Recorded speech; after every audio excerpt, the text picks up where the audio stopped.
Hello, beautiful people. Welcome back, or welcome to another Bangs audio review. This one's going to be fun. We're going to talk about DAC amps, or dongle DACs, or in this case, just dongles. Okay. I was just going to do 4. 1, 2, 3, 4. But then I realized that I had more than 4, and so it just kind of turned into this thing. So this is the thing that we're gonna do. I use these quite a bit, you know, and it's convenience factor. It's the fact that I'm just not totally satisfied with the straight up Apple dongle, which is now missing in action again. I wonder if my wife has it. She might have it. But I feel like that there is a definite noticeable difference in upgrade and sound quality when you go to something like these versus just, you know, the straight Apple version of this. Now, this is a little hat tip to EPZ because they did provide both the TP11 and TP12. The 11 is the USB-C version, and the 12 is the Lightning version. Now, this, of course, will be pretty much obsolete within the next couple of years as we all move into the iPhone 15, 16, 17. You know, they're all universal now with the USB-C for their charging and for their data. So the Lightning may not be, you know, very well. It's not as pertinent as it once was. But for those of us who are still stuck with their iPhone 11, 12, 13, 10s Max, whatever you've got that still has a Lightning port, I would say that the TP12 is really, it's a significant upgrade, if nothing else, than in the ability to turn the volume up higher. Like, it gets louder than the straight Apple dongle does, for sure. And that could be a function of you know, FCC regulations in this country. Anything that's produced in this country kind of has to have, or is imported to this country through mainstream, you know, avenues, has to like have some sort of limit on it. I know that is the case when you buy like a Sony DAP, like a Sony digital audio player. Apparently the ones that they sell, even in Europe, but also, you know, in Asia, they're not as restricted on the volume as the models that we get here, which is kind of frustrating. It's kind of like, why? You know, people, like, if they're going to listen to stuff loud, they're going to find a way to listen to it loud. Don't limit us on that. But regardless, this is kind of speculation. I did read something about the Sony DAPs on HeadFi at some point. So assuming that, I do prefer this little guy here, which has the C101 Apple M5 certified DAC chip in it. It's really quite nice. And if this is where you're living and you want to spend under 20 bucks, I'd highly recommend getting the EPZ TP12 for your iPhone. That's one. We'll get the little guys out of the way. Not that there's anything wrong with them, because there isn't.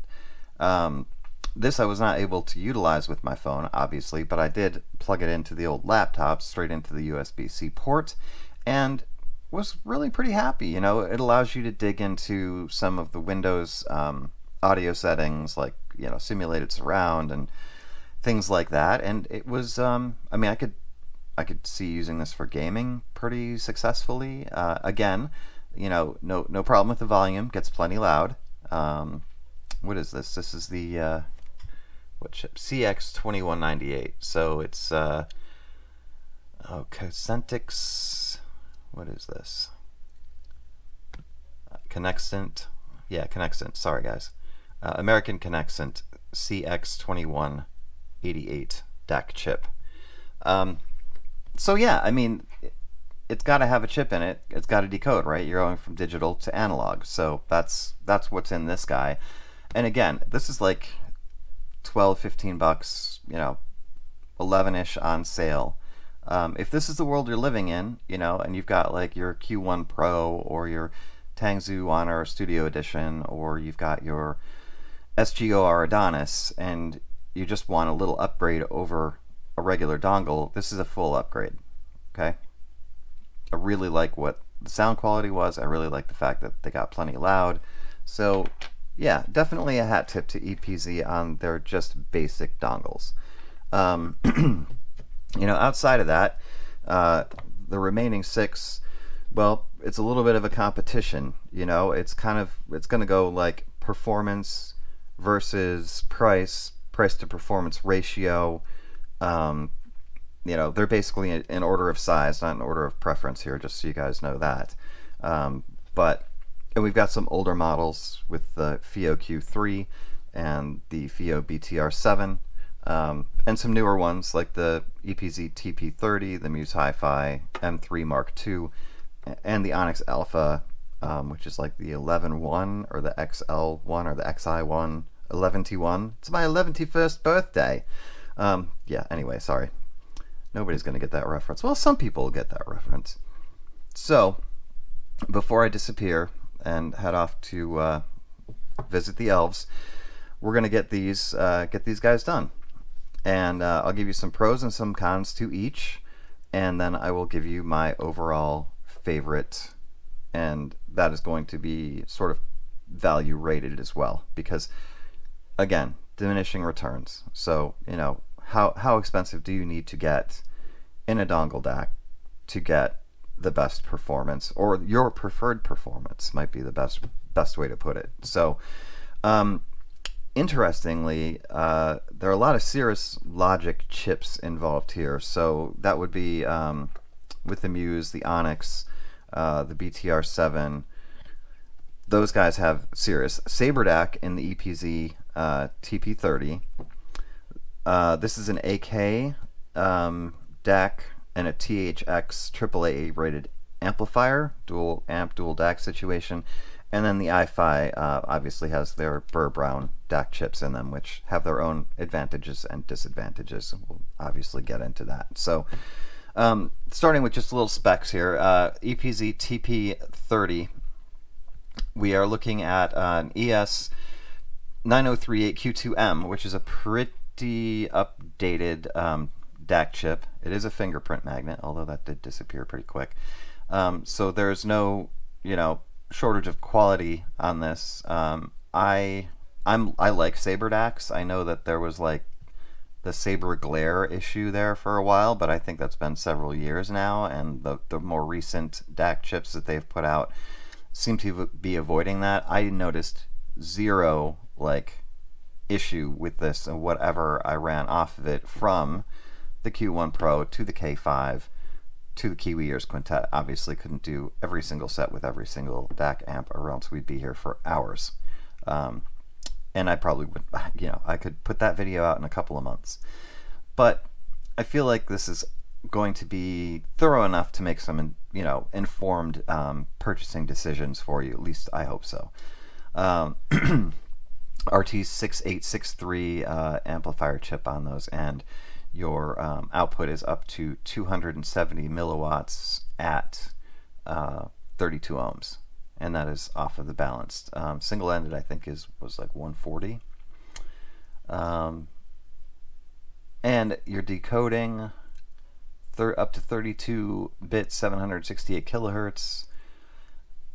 That's pretty impressive. And the build is nice. You know, it's not flawless. You know, it has scratched already. It is, you know, if this is gold plating for reals, there's a reason, because gold is a softer metal, so it is going to pick up scratches and nicks and little dents a lot quicker with use. But as far as weight and size goes, you know, it's a little bit on the heavy side for its size, but not like obnoxious. This is a pocketable solution. And you know, the cable that it came with was usable, but I've gone over to using the Shanling L3 for all of my dongle DACs because it has the best connection for my older iPhone. I don't really run into any digital interference or signal loss or, you know, disconnects, anything like that when using the Shanling L3, which I will again link in the description.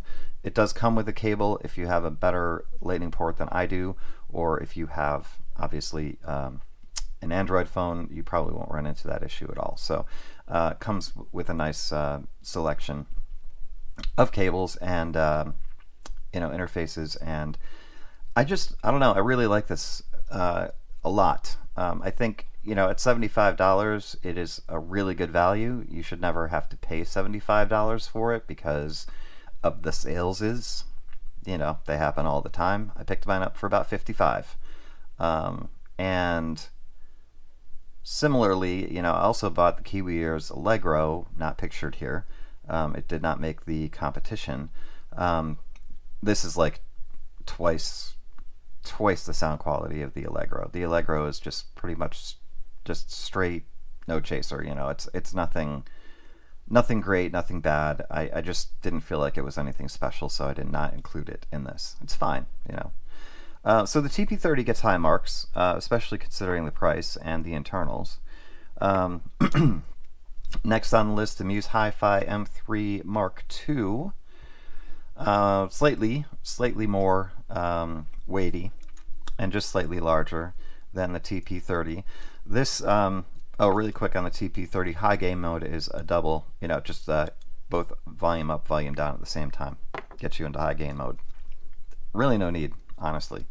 For the M3 Mark II from Muse Hi-Fi, I have several issues with this. The first one was the price. So when I bought this, I bought it right around release time, maybe a few months later. And, shame on me for doing that, because now it's like $100 less, literally. So $170 was the initial asking price on this particular module, and it is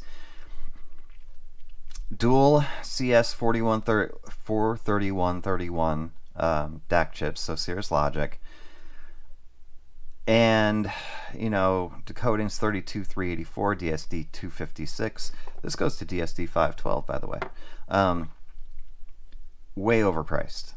And also, rattly, like an old pickup truck. This is the volume rocker. I did inquire with AliExpress and Muse Hi-Fi, and that is normal operation. So I also don't feel like that the USB-C is very solid either. So there were connection issues with this. I guess what I'm getting to, guys, is that I'm kind of going to take it out of the competition. Even at $70, I feel like there are better options, or for slightly more money, like the Onix Alpha. I don't have a lot of complaints about the sound on it. I think the sound is quite good. And, for gaming, that 3D, long press volume down puts you into high gain / 3D space mode. It was kind of cool, but I don't feel like it offers anything really special. Certainly not for 170. For 70, it's almost a recommend. If the build quality, if it weren't as rattly, if the USB-C port was a little bit less janky, it would get, it's got a nice design, it feels premium, but I can't do it, So that's the first one in the knockout. There goes the Muse Hi-Fi M3. It's out. So that takes us on to the Onix Alpha, and this guy, 109 retail. It's my favorite new one. It is just a very clean, transparent sound. There's a lot of just space to it. Like there's a lot of head space to it. It handled any and all IAMs that I threw at it very well, sort of letting them speak for themselves, so to speak, but not, but still having good energy, and I feel like bringing something to the equation, not just volume. It does have a high gain mode. It does have several filters on it. I think 6 maybe. Let's plug that in, see if you guys can see this a little bit. UAC 2.0. And if you hold down the button here, it'll get you into, so low and high gain. You've got PCM filter. There's actually 2, 3, 4, 5. There are 5 filters. I like the slow filter for some reason. They're distinct. You will definitely notice the difference as you cycle through. DAC volume, set font, balance left right, brightness for screen, screensaver, orientation, it does rotate. So that's a nice screen. And you know, to have something like that on something it's 109 retail, you know, I'm sure you can, yeah, obviously if you buy it during one of the Ali events you're going to get it for less, but I feel like it's worth every bit of $110. I have no complaints. Like, this is now my go-to for wired. Okay, so it's just, it really performs much higher than the price might indicate, and it's nice finishes, it's good materials, it's got the screen, it's got the filters, it's got tons of stuff going for it for $109. So that gets a highly recommended for sure.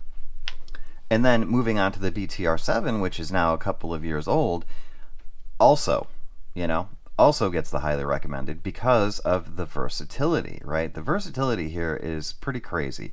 So you've got high res, not lossless, but you've got high res Bluetooth codecs on this. Now, if you're going off an iPhone, you're limited to AAC. I think that's 2448 where it tops out.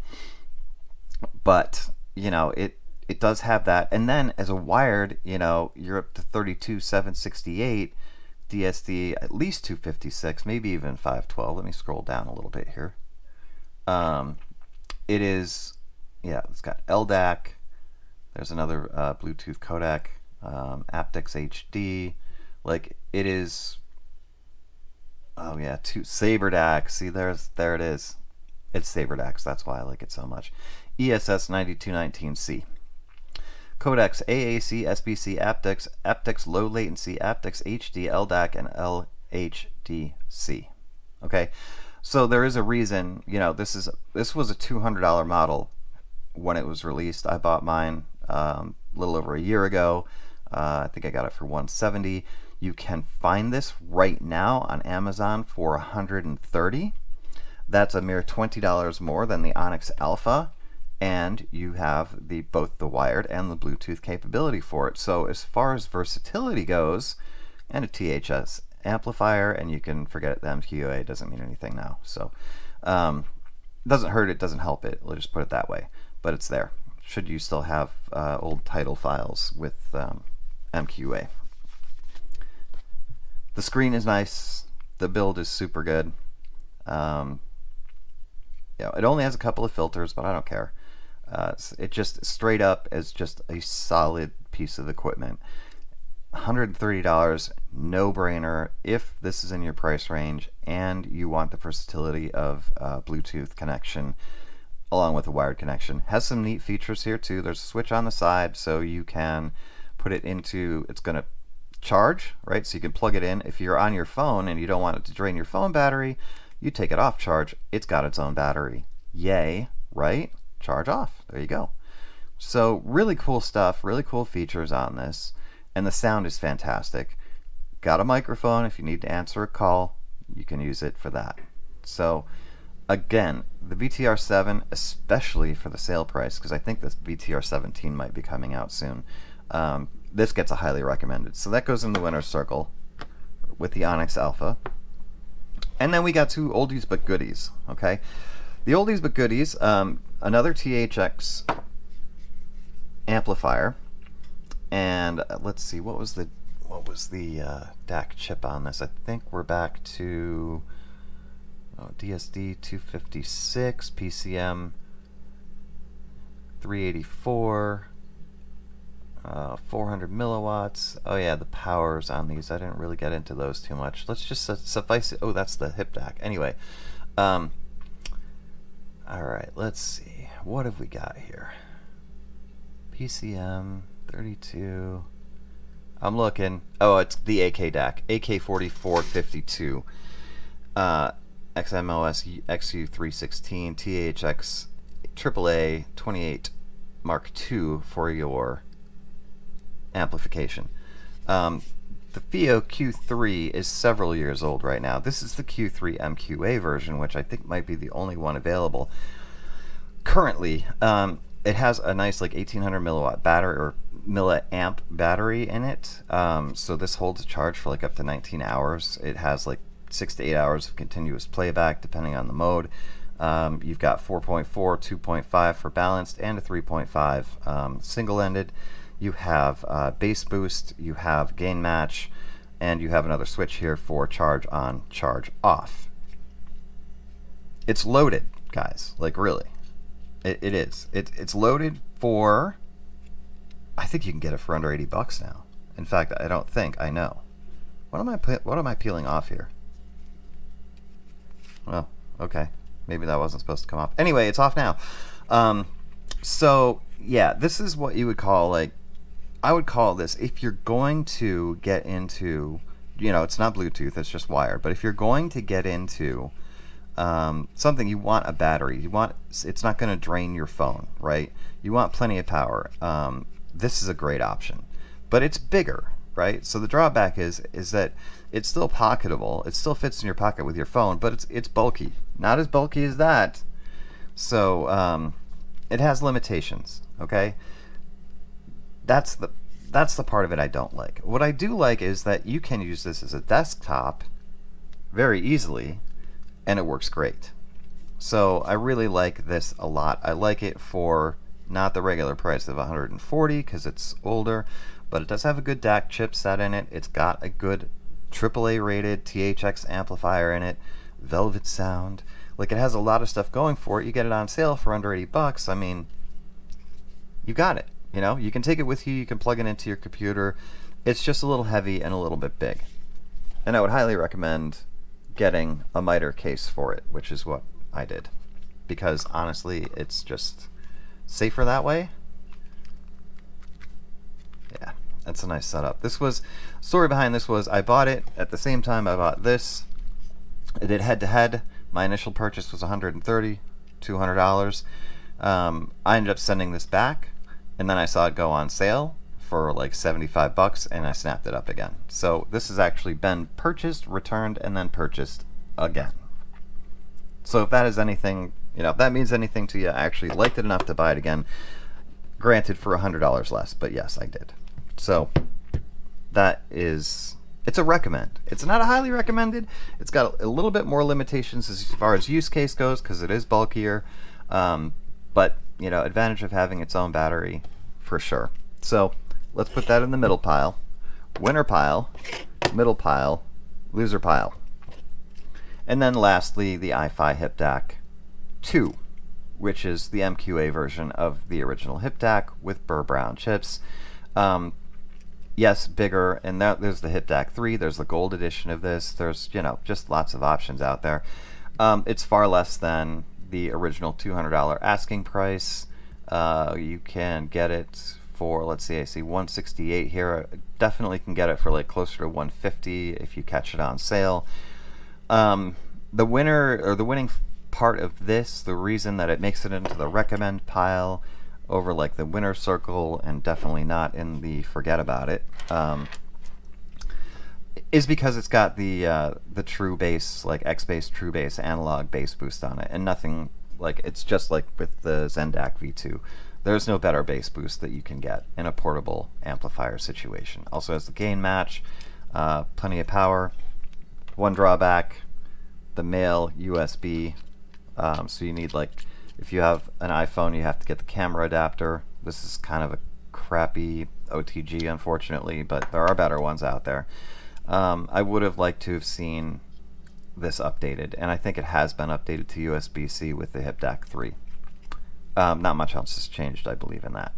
And then USB-C for charging. So, long story short, yeah, a little outdated, a little bit pricey, but if you want the bass and you want good power and you want independent, you know, power supply, because this does not, suck your battery dry. In fact, it won't even draw from your battery at all, because it only draws out of there, your phone battery. Then the HipDac 2 is the way to go. This is a bass head. It's a bass head solution, and it's really pretty too.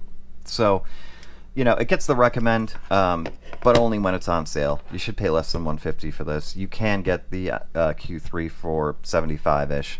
And these guys, just as simple solutions, the EPZ, TP11, TP12, also get recommended.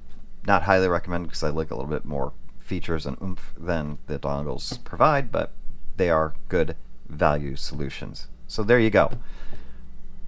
That's going to wrap it up. I knew I was going to take the full 2538 on this. So winner circle, TP30 from EPZ, Fiio BTR7, even though it's a little older, and the Onix Alpha is my favorite of all of them combined. Recommended circle here, and then the only one I don't recommend, even at $75, is the M32 because of its connection and build and rattle issues. There you go. Hope this was helpful. Love y'all. We'll see you soon. Nothing